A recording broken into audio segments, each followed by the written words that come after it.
Good morning मेरे प्यारे दोस्तों। आज की क्लास में हम लोग सॉल्व करेंगे गोला के इंपॉर्टेंट क्वेश्चंस को। इसके पहले ऑलरेडी मैंने डियर स्टूडेंट गोला चैप्टर पर आधारित 2 क्लास ले रखा हूँ, जिसमें मैंने आपको पहली क्लास में बेसिक कॉन्सेप्ट को बिल्कुल बेहतरीन तरीके से क्लियर करवाया था। उसके साथ साथ 10 क्वेश्चन सॉल्व करवाया था और दूसरी क्लास में डियर स्टूडेंट मैंने आपको मोस्ट इंपॉर्टेंट टॉप 15 क्वेश्चन का सॉल्यूशन करवाया था। आज की क्लास में डियर स्टूडेंट आपका गोला चैप्टर पूरी तरह से कंप्लीट हो जाएगा। इस तरीके से डियर स्टूडेंट आपका गोला जो चैप्टर था 3 वीडियो के माध्यम से मैंने बिल्कुल बेहतरीन तरीके से कंप्लीट कराने का प्रयास किया है।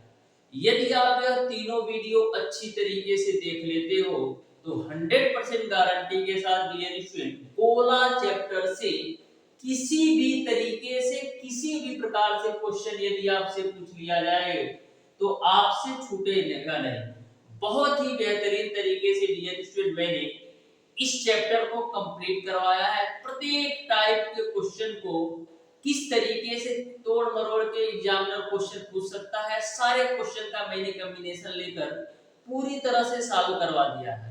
आज की क्लास में डियर स्टूडेंट गोला को बहुत ही बेहतरीन तरीके से टॉप 10 क्वेश्चन सॉल्व कराने वाला हूं। इसी के साथ साथ आज आपका गोला चैप्टर पूरी तरह से कंप्लीट हो जाएगा। जितने भी क्वेश्चन का मैं सॉल्यूशन करवाऊंगा डियर स्टूडेंट, टोटल क्वेश्चन का सॉल्यूशन बिल्कुल बेसिक कॉन्सेप्ट के साथ कराऊंगा। जो हमारे पुराने स्टूडेंट हैं उनको बहुत ही बेहतरीन तरीके से पता होगा कि हम किस तरीके से किसी भी चैप्टर के क्वेश्चन के साथ साथ कॉन्सेप्ट को डिस्कस करता हूं। बहुत ही बेहतरीन तरीके से मैंने पिछले चैप्टर में पढ़ाया है। आप किसी भी चैप्टर को उठा करके देख सकते हैं। बिल्कुल बेसिक और आसान भाषा में कम से कम समय में किसी भी चैप्टर के किसी भी क्वेश्चन को सॉल्व करने का मैं तरीका बताता हूं। आप डियर स्टूडेंट यदि आप किसी भी चैप्टर को उठा लीजिए, इवन आपका गोला नहीं, चाहे चक्रवृद्धि ब्याज साधारण ब्याज उठा लो या चाल तथा समय उठा लो या प्रतिशतता उठा लो, कोई सा भी चैप्टर उठा लो डियर स्टूडेंट, इस बेहतरीन कॉन्सेप्ट के साथ मैंने आपको पढ़ाया है कि यदि आप अच्छी तरीके से केवल और केवल एक बार पूरा वीडियो देख लेते हो तो किसी भी चैप्टर के किसी भी क्वेश्चन को मैक्सिमम आप 10 सेकंड के अंदर सॉल्व कर पाओगे। बहुत ही बेहतरीन तरीके से मैंने पढ़ा रखा है। तो डियर स्टूडेंट हमारी आपसे रिक्वेस्ट है कि जो भी स्टूडेंट अभी तक हमारे चैनल ओडी स्टडी पॉइंट को सब्सक्राइब नहीं किया, सब्सक्राइब जरूर कर लेना डियर स्टूडेंट, और बेल आइकन को भी प्रेस कर लेना, जिससे हमारी अपकमिंग आने वाली वीडियो का नोटिफिकेशन आपको मिलता रहे सबसे पहले। तो आइए स्टार्ट करते हैं डियर स्टूडेंट आज की क्लास। देखते हैं डियर स्टूडेंट क्वेश्चन नंबर 1। तो क्वेश्चन नंबर 1 आपका है, धातु के बने 25 सेमी ऊंचे तथा 6 सेमी त्रिज्या वाले ठोस बेलन से पिघलाकर गोलियां बनाई जाती हैं, जिनमें से प्रत्येक के व्यास 1.5 सेंटीमीटर है। तो गोलियों की संख्या कितनी है? यानी कि क्वेश्चन नंबर 1 में हम क्या कर रहे हैं डियर स्टूडेंट, कोई आपका एक बेलन है जिसकी ऊंचाई 25 सेंटीमीटर है और त्रिज्या 6 सेंटीमीटर है। इस बेलन से हम लोग 1.5 सेंटीमीटर व्यास वाले कितनी गोलियां बना सकते हैं, ये आपको बताना है। तो मैंने आपको लास्ट क्लास में डियर स्टूडेंट बताया था कि कभी भी आपको गोलियों की संख्या या गोलों की संख्या या बेलनों की संख्या पूछे तो हमेशा आपको करना क्या होता है कि जैसे ये आपका क्वेश्चन है तो हम बेलन से छोटी छोटी गोलियां बना रहे हैं, तो हम करेंगे क्या, बेलन के आयतन में एक छोटी गोली के आयतन से भाग दे देंगे तो हमको पता चल जाएगा कि कितनी गोलियां बना सकते हैं। क्योंकि हम क्या कर रहे हैं, बड़े बेलन से छोटी छोटी गोलियां बना रहे हैं जिसका व्यास 1.5 सेंटीमीटर है। तो बहुत ही बेहतरीन कॉन्सेप्ट वाला क्वेश्चन है। आइए इस क्वेश्चन को सॉल्व करते हैं डियर स्टूडेंट। तो गोलियों की संख्या n बराबर कैसे निकालोगे, बेलन के आयतन में एक छोटी गोली के आयतन में भाग दे दो। तो बेलन का आयतन आपका होता है पाई r स्क्वायर है, पाई r स्क्वायर। आर की वैल्यू दे रखा है, बेलन की त्रिज्या दे रखी 6, तो 6 गुणे 6 हो जाएगा। ऊंचाई आपका है 25, तो 25 हो जाएगा बट्टे। अब एक गोली के आयतन से भाग दे दो, तो गोली का आयतन क्या होता है 4/3 पाई आर क्यूब। अब यहां पर जो गोली का व्यास दे रखा है, गोली का व्यास डियर स्टूडेंट आपको दे रखा है 1.5 सेंटीमीटर है। तो गोली की त्रिज्या क्या हो जाएगी, आप कहोगे गुरुजी गोली की त्रिज्या 1.5/2 हो जाएगा। अब हम इसको क्या करते हैं, दशमलव को हटाने के लिए ऊपर नीचे 10 से गुणा करोगे तो 15/20 मिल जाएगा। इसको आप काट दो तो 5 3 15 और 5 चौका 20, यानी आर की वैल्यू आपने निकाल लिया 3/4। आर की वैल्यू आपने निकाल लिया 3/4, तो 4/3 पाई आर क्यूब। तो आर क्यूब, आर की वैल्यू 3/4 है, तो इसको हम लिख सकते हैं 3/4 गुणे 3/4 ठीक है। अब देखो पाई से बाबू पाई कैंसिल, एन की वैल्यू क्या है, यह सारी वैल्यू ऊपर लेकर जाते हैं, तो हो जाएगा आपका 6 गुणे 6 गुणे 25। ये सारी वैल्यू ऊपर लेके जाओ तो गुणे 3 हो जाएगा, गुणे 4 गुणे 4 गुणे 4 करोगे तो 4 तो 16 चौका 64 हो जाएगा। नीचे में क्या आएगा, देखो नीचे में आपका आ जाएगा, ये आपका 1 4 है गुणे 3 गुणे 3 गुणे 3 है, तो इसको लिख लो 3 गुणे 3 गुणे 3 लिख लो, ठीक है।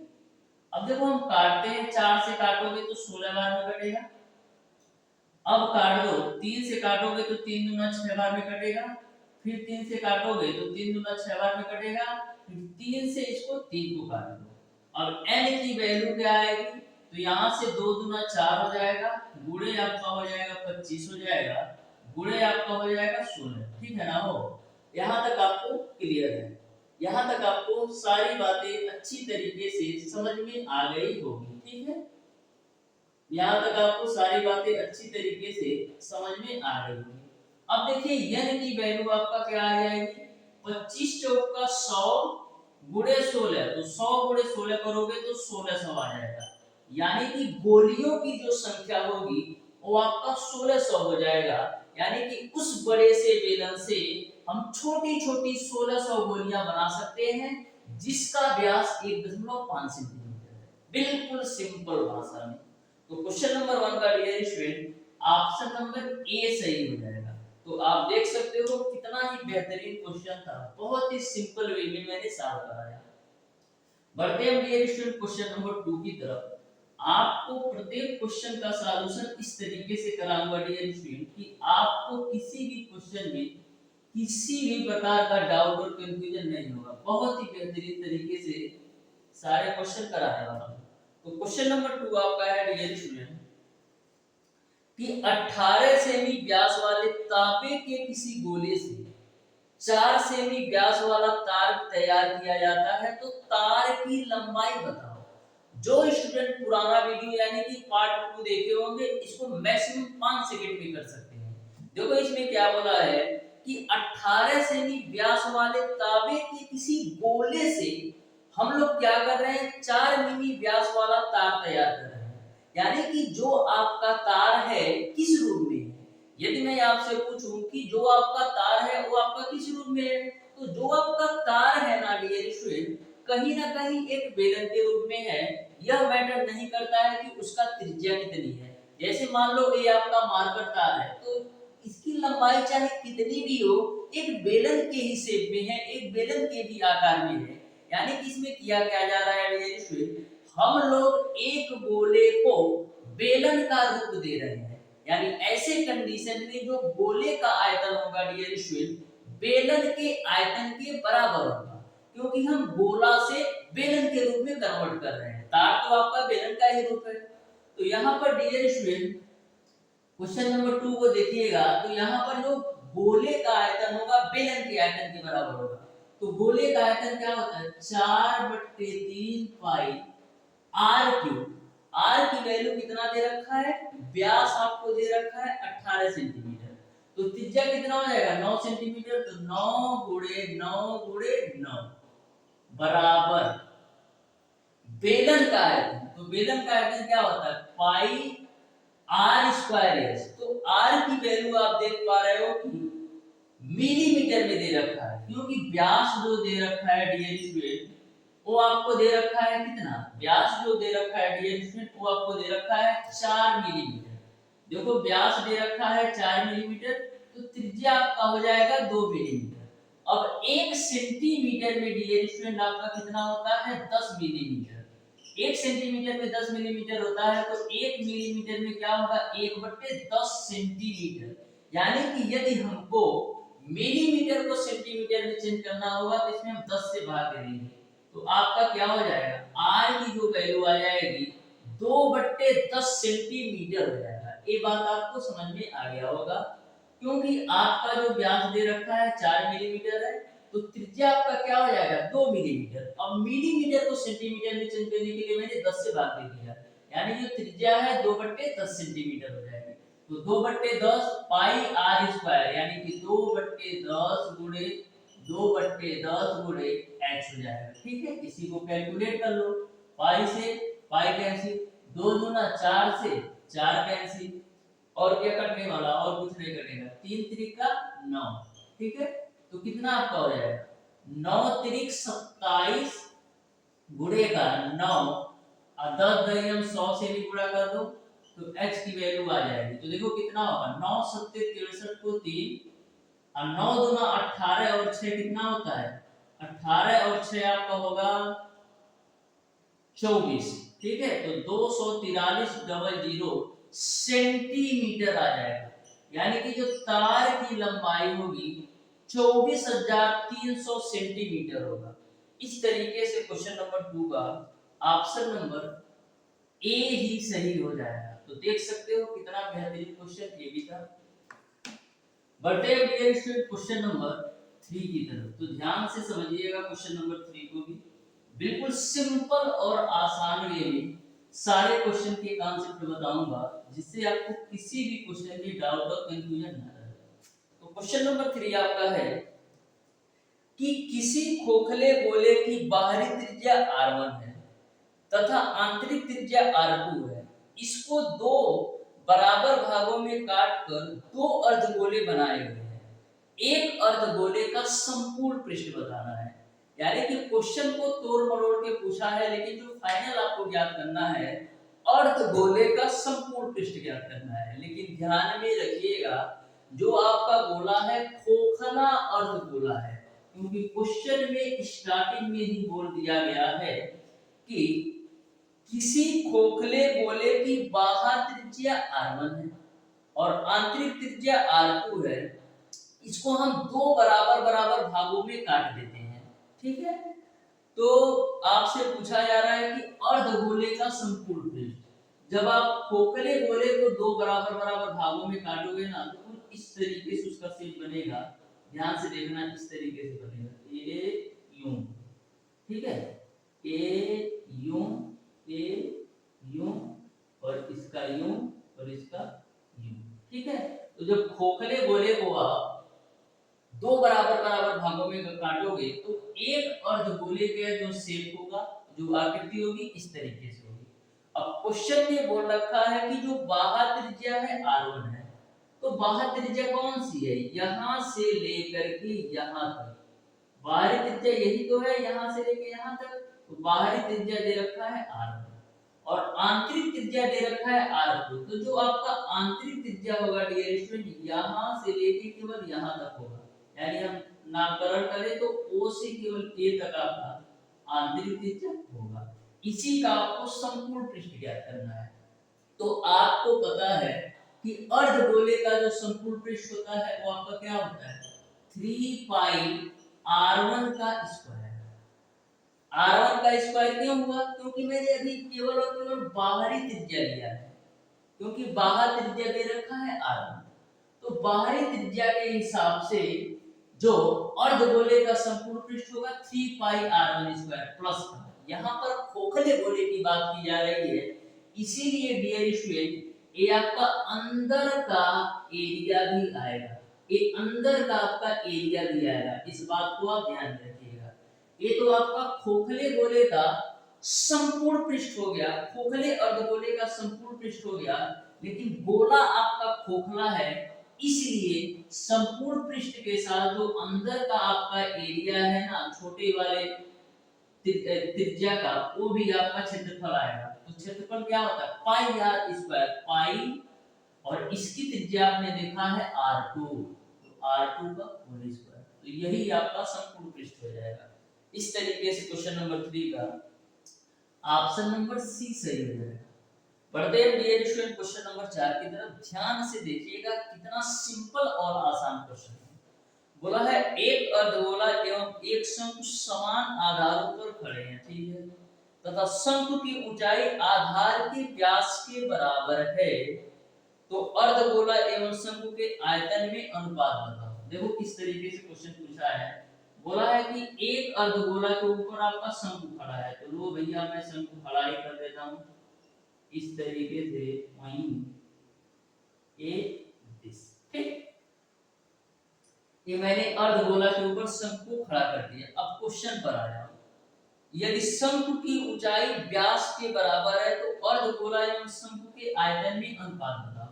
तो सबसे पहले मैं मान लेता हूं डियर स्टूडेंट कि जो आपका अर्धगोला है इसकी त्रिज्या आपका r है, ठीक है, इसकी त्रिज्या आपका r है।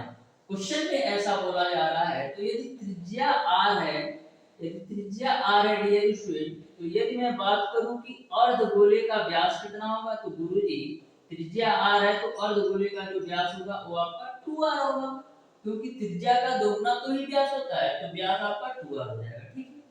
क्वेश्चन में ऐसा बोला जा रहा है कि जो शंकु की ऊंचाई है आधार के व्यास के बराबर है, यानी कि जो आपके शंकु की ऊंचाई है इस आधार के व्यास के बराबर है, तो व्यास 2r है, यानी कि हमारा शंकु की ऊंचाई भी आपका 2r ही होगा। यहां तक आपको क्लियर है। अब आपका क्वेश्चन सॉल्व हो गया।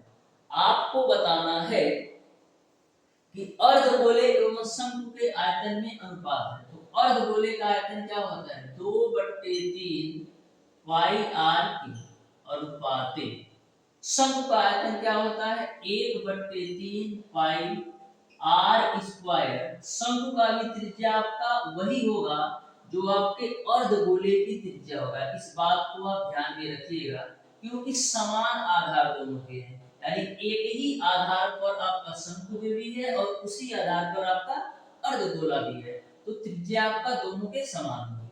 तो 1/3 पाई आर स्क्वायर, एच की वैल्यू कितना है, शंकु का ऊंचाई 2r है।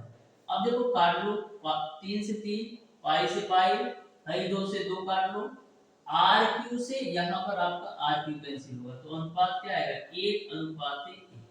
इस तरीके से अर्धगोला के आयतन और शंकु के आयतन में 1:1 का अनुपात हो जाएगा। बढ़ते हैं डियर स्टूडेंट क्वेश्चन नंबर 5 की तरफ। तो बहुत ही बेहतरीन तरीके से आपको सारी चीजें समझ में आ रही होंगी, क्योंकि मैं बिल्कुल सिंपल और आसान वे में बता रहा हूँ।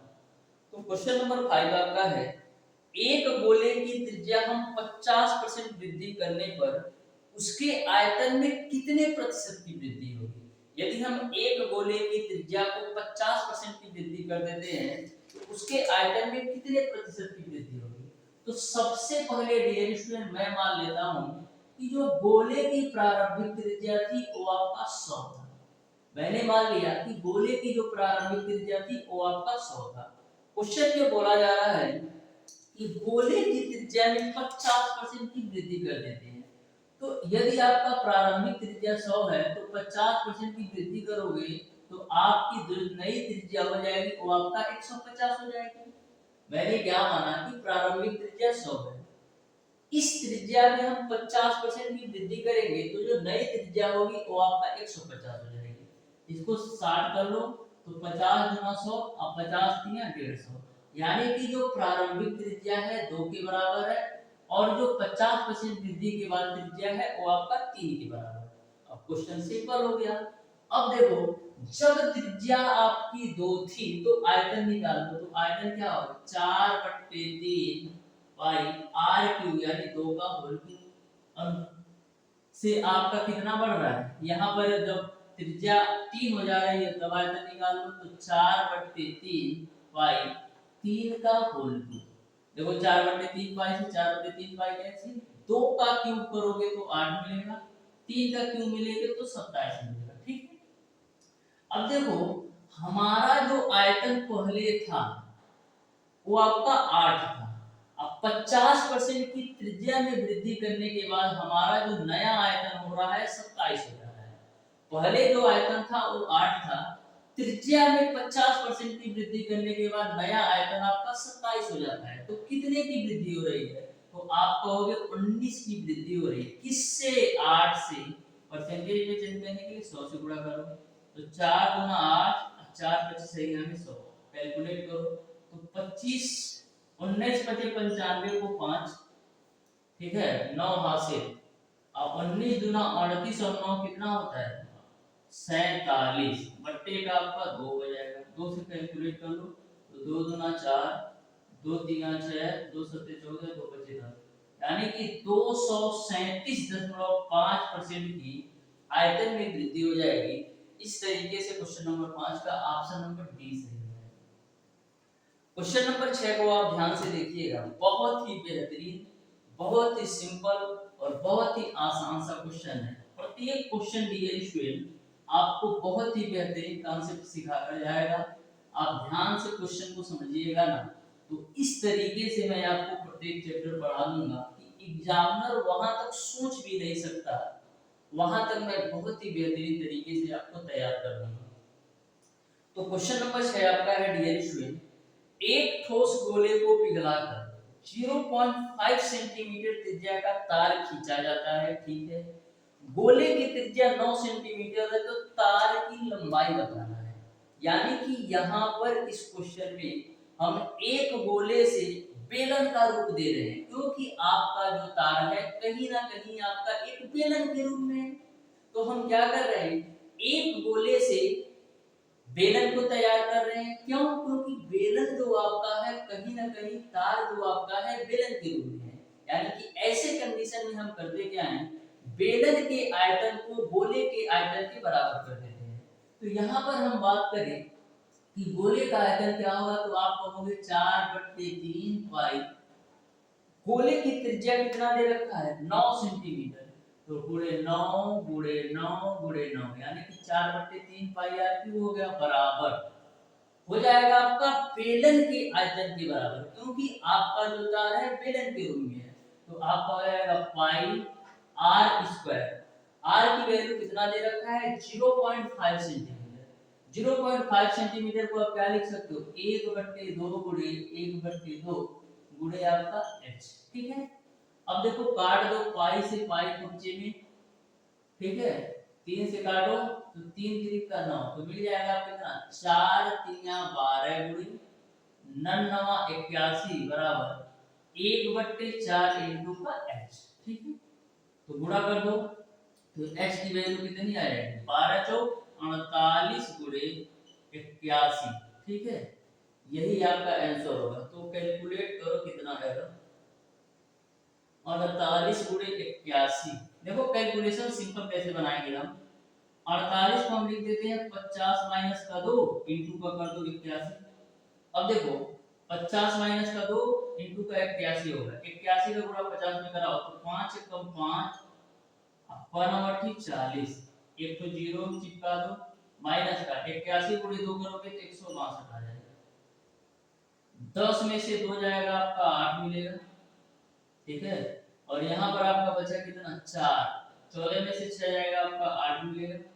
ठीक है, और यहाँ पर आपका बचा 9, 9 में से 1 जाएगा कितना बचेगा, 9 में से 1 जाएगा आपका 8 बचेगा, और यहाँ पर बचेगा आपका 3, यानी कि 3888 सेंटीमीटर का हम तार खींच सकते हैं।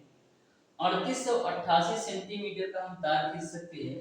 इस तरीके से ऑप्शन नंबर सी सही हो जाएगा। मैं देख पा रहा हूं डियर स्टूडेंट कि आपका एक शेप से दूसरे शेप में चेंज करने वाला, जैसे आपका क्वेश्चन नंबर 6 था, इसके पहले भी मैंने एक क्वेश्चन बताया, इस तरीके से मैक्सिमम क्वेश्चन आपके एग्जामिनेशन में पूछे जाने की संभावना है। ठीक है, तो क्वेश्चन नंबर 7 को आप ध्यान से देखिएगा। बोला है एक बेलनाकार बर्तन में कुछ पानी भरा है। ठीक है, इसमें 9 सेंटीमीटर व्यास का एक गोला डालने पर पानी का तल 2 सेंटीमीटर ऊपर उठ जाता है, तो बेलनाकार बर्तन की त्रिज्या है। तो सबसे मेन पॉइंट आप समझो कि जब हम 9 सेंटीमीटर व्यास का एक गोला डाल रहे हैं तो हमारा पानी 2 सेंटीमीटर ऊपर उठ जा रहा है। अब पानी आपका 2 सेंटीमीटर ऊपर क्यों उठ रहा है? पानी आपका 2 सेंटीमीटर ऊपर इसीलिए उठ रहा है क्योंकि हम 9 सेंटीमीटर व्यास का गोला डाल रहे हैं। यानी कि ऐसे कंडीशन में जो गोले का आयतन है 2 सेंटीमीटर ऊपर उठे पानी के आयतन के बराबर होगा। क्यों? क्योंकि हम गोला डाल रहे हैं तभी तो हमारा पानी 2 सेंटीमीटर ऊपर आ रहा है। तो बिल्कुल सिंपल सा क्वेश्चन है, ध्यान से देखिएगा। इस तरीके से सबसे पहले मैं एक बेलन बना लेता हूँ। ये बेलन मैंने बना लिया इस तरीके से, ठीक है। थोड़ा सुंदर बनाते हैं। इस तरीके से मैंने बेलन बना लिया, ठीक है। क्वेश्चन में बोला है कि एक बेलनाकार बर्तन में कुछ पानी भरा है, तो मैं मान लेता हूँ कि x सेंटीमीटर तक पानी भरा है, ठीक है। कुछ पानी भरा है तो मैंने कुछ मान लिया, ठीक है। इसमें 9 सेंटीमीटर व्यास का जब हम गोला डालते हैं तो 2 सेंटीमीटर जो है पानी का तल ऊपर उठ जाता है। यानी कि जब हम 9 सेंटीमीटर का गोला डालते हैं ना तो ये आपका 2 सेंटीमीटर ऊपर तक पानी उठ जाता है। कितना? 2 सेंटीमीटर ऊपर पानी उठ जाता है। किस में उठ रहा है? 2 सेंटीमीटर पानी ऊपर किस में उठ रहा है? बेलन में। यानी कि आपका यह जो 2 सेंटीमीटर ऊपर उठे पानी का जो आयतन होगा वो किसके बराबर होगा? यदि मैं आपसे पूछूं कि 2 सेंटीमीटर ऊंचा ऊपर उठे पानी का आयतन किसके बराबर होगा, तो आप कहोगे ये तो बेलन में ही पानी ऊपर उठ रहा है। यानी कि 2 सेंटीमीटर ऊंचे बेलन के आयतन के बराबर ही होगा, क्योंकि 2 सेंटीमीटर पानी आपका ऊपर उठ रहा है, वो भी बेलन में। यानी कि 2 सेंटीमीटर ऊपर जो बेलन का आयतन, या ऐसे समझो कि 2 सेंटीमीटर हाइट वाले जो बेलन का आयतन होगा वही आपका गोले के आयतन के बराबर होगा। क्योंकि हम 9 सेंटीमीटर व्यास का गोला डाल रहे हैं तभी आपका 2 सेंटीमीटर पानी ऊपर उठ रहा है। तो यदि हम बात करें कि गोले का आयतन क्या होगा, तो आप कहोगे 4/3 पाई आर की। व्यास दे रखा है 9 सेंटीमीटर, तो त्रिज्या क्या हो जाएगा? 9/2 गुणे 9/2 गुणे 9/2 बराबर। अब 2 सेंटीमीटर ऊपर उठे पानी का आयतन निकाल लो। अब 2 सेंटीमीटर ऊपर उठे पानी का आयतन क्या है? यह बेलन के ही रूप में तो है। यानी कि 2 सेंटीमीटर ऊंचाई वाले बेलन का आयतन ज्ञात कर लो। इतना सा ज्ञात कर लो, बस काम हो गया। तो बेलन का आयतन क्या होता है? पाई आर स्क्वायर। एच की वैल्यू कितना लेना है? केवल और केवल 2 सेंटीमीटर, क्योंकि हम 2 सेंटीमीटर ऊंचाई तक का ही आयतन निकालना है। तो गुणे आपका 2 हो जाएगा, ठीक है। अब देखो 2 दूना 4 से 4 कैंसिल, ठीक है। और कुछ कैंसिल होगा, 3 3 9 कैंसिल, ठीक है। तो यहाँ से पाई कैंसिल कर दो, तो 9 3 27 हो जाएगा, गुणे 9 हो जाएगा। अब देखो 2 दूना 4 हो जाएगा, ठीक है, बराबर आपका आर स्क्वायर। कोई दिक्कत है वो? ठीक है। अब देखो इसको हम 27 को लिख सकते हैं 9 गुणे 3 गुणे 9 के रूप में, और 4 को लिख सकते हैं 2 गुणे 2 के रूप में, बराबर आपका आर स्क्वायर हो जाएगा। तो यहाँ से आर की वैल्यू निकालोगे तो ऊपर से तो 9 मिलेगा, नीचे से 2 मिलेगा, इसका कोई जोड़ा नहीं बनता है, तो ये आपका कौड़ी के अंदर चला जाएगा। यानी आर की जो वैल्यू आएगी 9 कौड़े में 3/2 होगा। इस तरीके से क्वेश्चन नंबर 7 का ऑप्शन नंबर सी सही हो जाएगा, ठीक है। देखते हैं हम डियर स्टूडेंट क्वेश्चन नंबर 8 को। ध्यान से देखिए, बिल्कुल सिंपल और आसान सा ये भी क्वेश्चन है। आप ध्यान से देखना डियर स्टूडेंट, क्वेश्चन नंबर 8 को।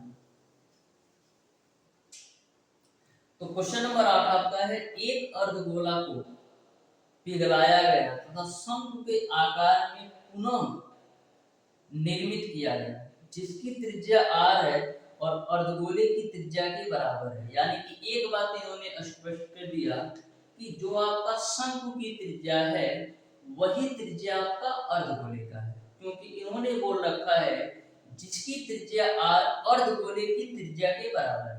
यदि शंकु की ऊंचाई h हो तो कौन सा सही संबंध होगा, ए आपको बताना है। तो सबसे पहले आपको समझना ये होगा कि हम अर्धगोला को पिघला करके शंकु का रूप दे रहे हैं, यानी कि हम अर्धगोले से शंकु के रूप में कन्वर्ट कर रहे हैं, यानी कि हमारा जो अर्धगोले का आयतन होगा शंकु के आयतन के बराबर होगा, क्योंकि हम अर्धगोला से शंकु बना रहे हैं। तो ऐसे कंडीशन में अर्धगोले का जो आयतन होता है वो आपका क्या होता है, 2/3 पाई r, ठीक है। और शंकु का आयतन क्या होता है, 1/3 पाई r स्क्वायर इंटू का ऊंचाई दे रखा है h। अब देखो 3 से 3 कैंसिल, पाई से पाई कैंसिल, अब देखो r स्क्वायर से a आपका r स्क्वायर कैंसिल हो जाएगा, तो h की वैल्यू आपको किसकी बराबर मिल जाएगी, 2r के बराबर, यानी कि हाइट जो होगा रेडियस का दोगुना होगा। तो इस तरीके से क्वेश्चन नंबर 8 का ऑप्शन नंबर ए सही हो जाएगा। देख लो कितना सिंपल क्वेश्चन है, बस क्वेश्चन के लैंग्वेज को समझना। क्वेश्चन नंबर 9 को ध्यान से देखना डियर स्टूडेंट, बहुत ही बेहतरीन और बहुत ही इंपॉर्टेंट क्वेश्चन है।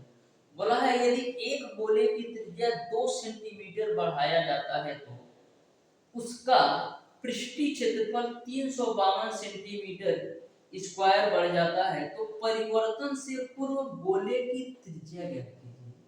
परिवर्तन से पूर्व गोले की त्रिज्या आपको ज्ञात करना है, तो ध्यान से समझो, ठीक है। तो यदि मैं आपसे पूछूं कि 352 सेंटीमीटर स्क्वायर का वृद्धि क्यों हो रहा है, तो आप कहोगे कि गोले की त्रिज्या की बढ़ाने की वजह से। तो यदि मैं मान लूं कि जो गोले की प्रारंभिक त्रिज्या थी वो आपका r2 था, जब हम 2 सेंटीमीटर बढ़ाते हैं तो त्रिज्या हमारा क्या हो जाएगा, r+2 हो जाएगा। प्रारंभिक त्रिज्या मैंने r माना, जब 2 सेंटीमीटर बढ़ाते हैं तो हमारा r2 हो गया, यानी कि r+2 हो गया। अब करेंगे क्या, R2 वाले संपूर्ण पृष्ठ में से हम R1 वाले संपूर्ण पृष्ठ को घटाएंगे तो हमारा अंतर कितना होना चाहिए, 352 सेंटीमीटर के स्क्वायर, क्योंकि क्वेश्चन में बोल रखा है कि दोनों के पृष्ठीय क्षेत्रफल में अंतर आपका कितना आता है, 352। अब 352 का अंतर क्यों आएगा, यह 2 सेंटीमीटर के बढ़ने की वजह से। तो हम करेंगे क्या, R2 वाले वक्र पृष्ठीय क्षेत्रफल में से R1 वाले वक्र पृष्ठीय क्षेत्रफल को घटाते हैं, तो R2 वाले का वक्र पृष्ठीय क्षेत्रफल क्या होगा, 4 पाई r प्लस 2 का होल स्क्वायर, और R1 वाले त्रिज्या का वक्र पृष्ठीय क्षेत्रफल क्या होगा, तो 4 पाई r स्क्वायर, और इसका अंतर दे रखा है 352। अब देखो 4 पाई आप कॉमन ले लो, लो मैंने कॉमन ले लिया। अब देखो तो बचेगा आपका r+2 का होल स्क्वायर माइनस का r का होल स्क्वायर बराबर 352। 4 से काटो तो 4/32, 4/32, ठीक है। यहाँ पर एक स्टेप और कर लेते हैं, चलो आ जाओ इधर, देखो ध्यान से। यहाँ पर देखो फाइनल आपको क्या मिल जाए, पाई इंटू r+2 का स्क्वायर माइनस r का स्क्वायर। तो पाई की वैल्यू हम रख देते हैं 22/7, सही से बना लो 22/7, ठीक है।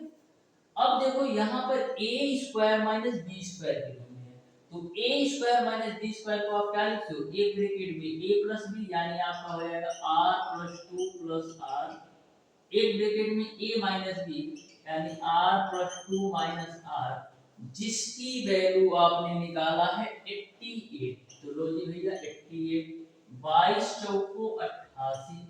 तो यहां से देखो 2r प्लस का 2, a r कैंसिल, इनटू का 2 बराबर आपको मिल जाएगा 28।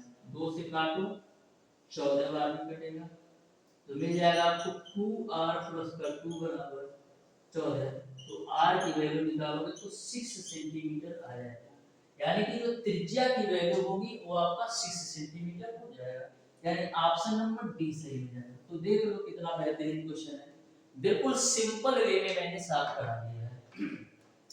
बढ़ते डियर स्टूडेंट, आज की क्लास का लास्ट क्वेश्चन ध्यान से समझिएगा, बहुत ही बेहतरीन कॉन्सेप्ट के साथ सारे क्वेश्चन आपके साथ डिस्कस कर रहा हूं, जिससे आपको किसी भी प्रकार का डाउट और कंफ्यूजन ना रहे।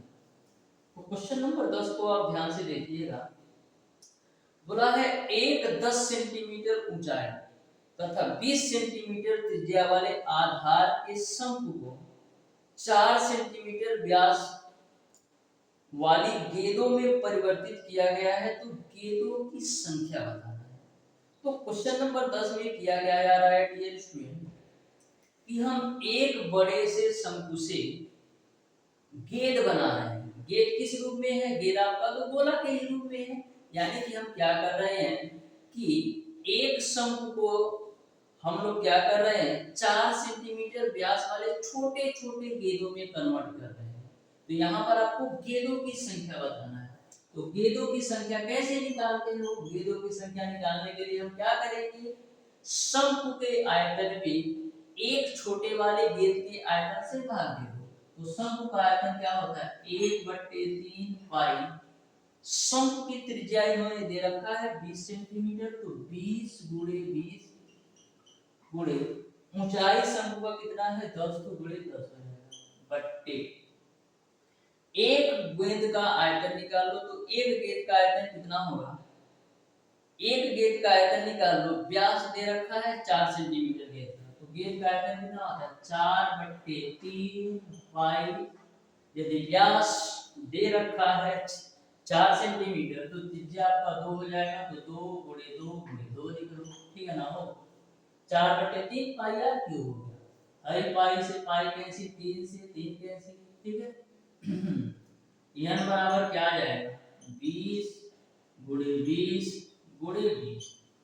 और नीचे में क्या है, ये आपका 4 है, ये आपका 2 दूना 4 दूना 8, ठीक है।